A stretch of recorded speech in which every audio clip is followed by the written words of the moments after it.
Hey PocketSuite Pro, are you looking to take some things off of your plate and have your clients be able to just easily schedule themselves for services that you provide? Well, if so, it's really important that you get your scheduling just right. We have tons of different settings and features that you need to set up in order to make it work properly for you so that you're not double booked and you are only being booked exactly when you want to. So if that sounds like you, if you would like your clients to self-serve, then it's important that you get your scheduling just right. In this video, we'll cover just that. So the first thing you're going to do is tap on settings in the lower right-hand corner of your screen. And then we are going to scroll almost all the way down to the section that says scheduling and tap on scheduling. So we're going to talk about each one of these features individually as they are all super important. Requires credit card is probably one of the most important things that you can do as a service-based business owner, right? You do have the option to not require a card at all, which we don't recommend, but there is that option. There's the option to require a card only if priced, meaning if the client is selecting a service that does cost money. Some of our pros will have services that are free, such as an initial consultation or some sort of assessment, right? And that they don't charge for. So only if priced, if you were to select only if priced, then what that would do is the clients that selected are only scheduling you for that free initial consultation. They wouldn't be required to put a card on file, but everybody else would. And then always means always, no matter what they're booking, free or not free, they need to put a card on file. Now, we definitely recommend that you set your preferences either to always or only if priced. And the reason is because this is a safety net for you. Okay, there is no way to enforce a cancellation policy if we do not have a card on file. So it kind of works like a double-edged sword here. If you put don't require, but then you set a cancellation policy with a fee, the system will request that your clients put a card on file. Because like I mentioned, there's no way to enforce the cancellation policy otherwise. So you don't have to enforce the cancellation policy. It's just there, like I said, as a safety net, right? In case you need it. Also, when clients put their card on file, it does not mean that their card is going to be charged. Okay, having a card on file simply keeps it in place there for that appointment until it's time to process, either because they need to pay you because they came in, or you need to cancel it and either enforce or override the policy because they no-showed or late canceled. Okay, so it's just holding it there. The only time your clients' cards will be charged is if, number one, they're picking something that is paid for upfront, like packages. Okay, to initiate a subscription, the card needs to be charged. If they're purchasing a gift certificate, so all these things that are paid for upfront, series classes, open enrollment classes. But when things such as single sessions or drop-in classes, things that are not paid for upfront, the card will not be charged at the time of booking. Okay, the other time that your client's card will be charged is if you set a deposit on things that aren't paid for upfront. So if you set a deposit or they're paid for upfront, your cards will be requested and your clients will have to be, charged the time of that. But this is mostly for those services that, number one, don't have deposits or aren't paid for upfront. Will you choose to request a card or not? Okay, confirmation status. How do you want your appointments to be confirmed? Okay, so the options are always already confirmed, which means when a client goes on your booking page, right, they're going to see your book now button, they'll see your services, they'll select one, they'll see your dates, and then your times available. Once they select it, they're going to get a message that says, hey, congratulations, your appointment, we'll see you on XYZ date at such a time. So it's in black and white if you select already confirmed. However, if you like to gatekeep a little bit more on your calendar and kind of just have your eyes on every request and make sure that it's okay, just as an extra checkpoint, you can always set it to requires confirmation. When you set it to requires confirmation, your clients will see the time and date, they'll select it, but then they will get a message that says, thank you, your appointment has been requested. It then requires credit card. They will, it will be almost just like the already confirmed, only the way that they confirm is by entering a card on file.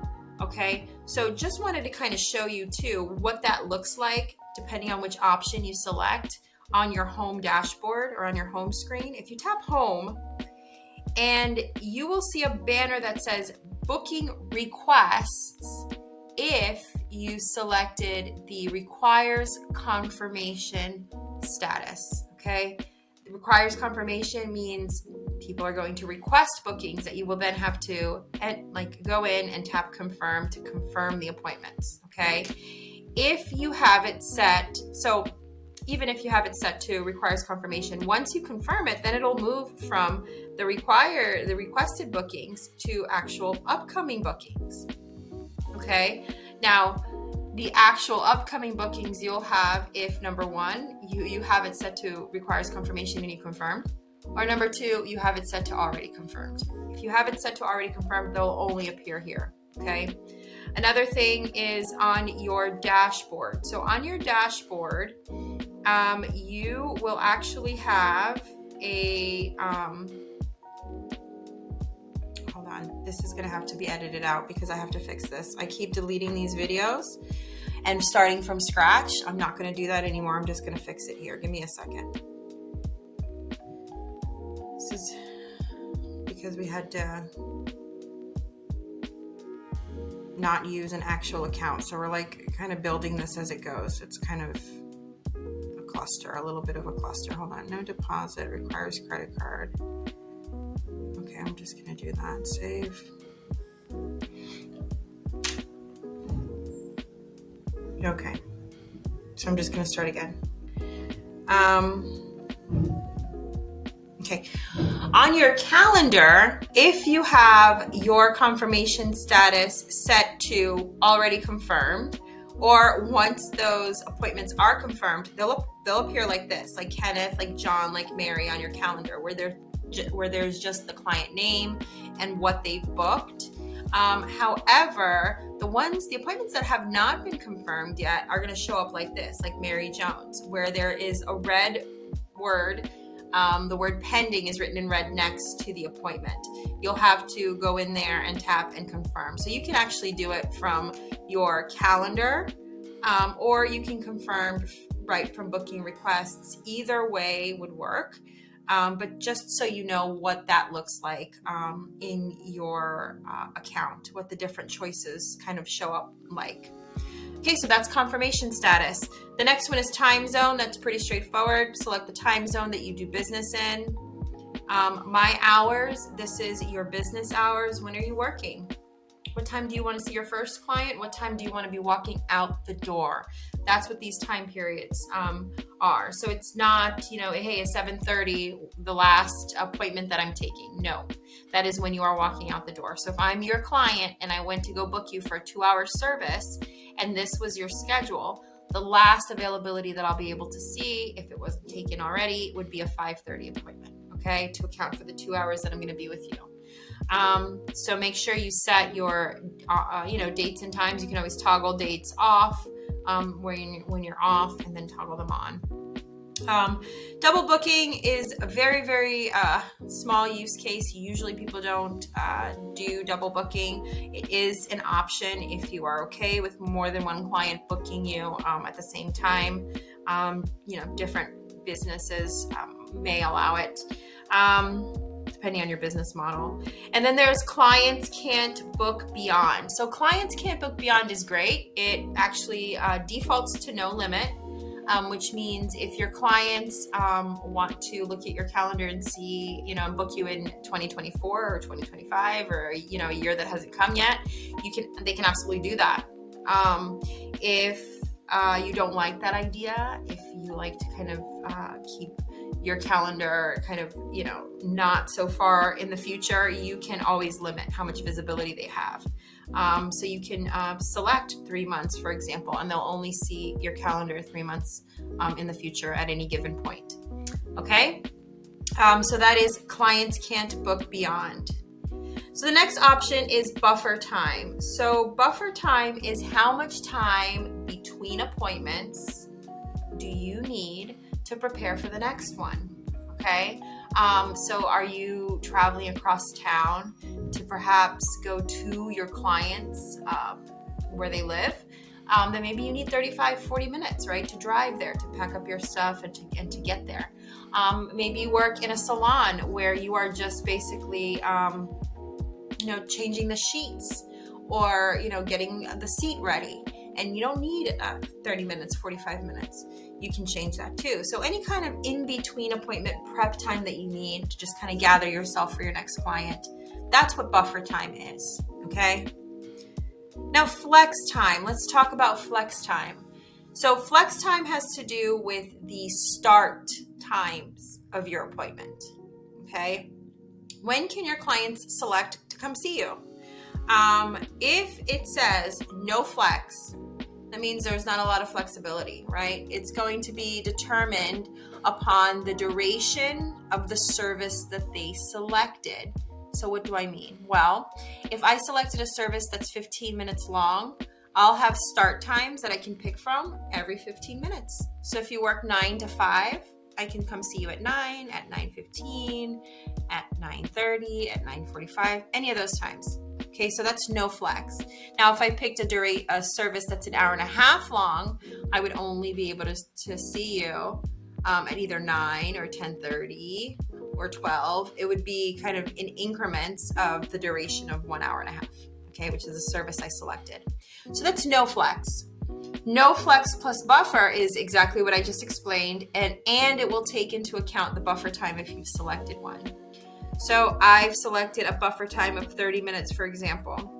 If I have no flex plus buffer, and I selected a service that is an hour and 30 minutes long, 1 hour and 30 minutes plus the 30-minute buffer, that's 2 hours.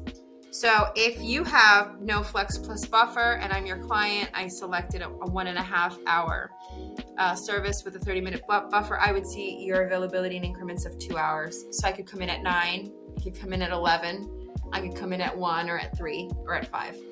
Okay, so that's the no flex and the no flex plus buffer. Now, the flex options are perhaps the more popular ones that we've seen. This kind of standardizes it. So it basically, if you pick a flex 10, no matter which service your client selected, they will always see your availability in increments of 10 minutes. So they'll be able to really have flexibility in terms of when they see you. Is it 9? Is it 9:10? Is it 9:20, 9:30? If you pick a flex of 15, it will be 9, 9:15, 9:30, 9:45. Flex 20 will be every 20 minutes, so on and so forth. So that just makes it standard. Now, if at any point you need kind of a refresher or you want to read, you can always tap on the Learn More. Learn More is a button that if you tap on it, it just opens up an explanation. They are littered throughout the app. There's lots of good information there. So just a pro tip, if you're in a section that has that box with Learn More, tap on it and learn, because it really is good stuff. But that is your scheduling. If you get this part right, sharing your booking link is a no-brainer with your clients. I will show you also in another video how to set blocks on your calendar, so you can also not worry about your lunch or your kids' pickup time being affected by your clients just being able to self-serve. But this is the start. This is basically the first thing that we do to make sure that our clients can serve themselves. I hope you got some value of it, and I will see you at the next one.